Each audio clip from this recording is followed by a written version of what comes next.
নমস্কার, বৌরানীর হেসেলে সবাইকে স্বাগত। আজ আবারও একটি নতুন রেসিপি নিয়ে আপনাদের সামনে হাজির হয়ে গেছি।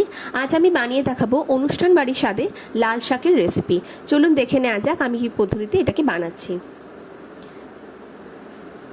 প্রথমে আমি কড়াইয়ে সর্ষের তেল নিয়ে নিয়েছি। তেলটাকে কিছুক্ষণ আমি গরম হতে দেবো। এবার ফোড়ন হিসেবে দিয়ে দিচ্ছি শুকনো লঙ্কা আর কালো জিরে।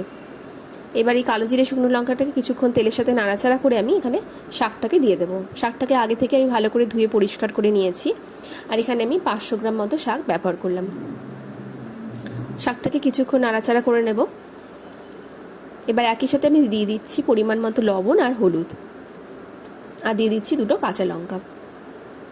এবার এটাকে ভালো করে আমি মিশিয়ে নেব। বেশ কিছুক্ষণ ধরে মেশাবো যাতে যে হলুদ আর লবণটা সেটা সম্পূর্ণভাবে ভালোভাবে সব দিকটাই মিশে যায়। দেখুন অনেকটা জল ছেড়ে এসেছে।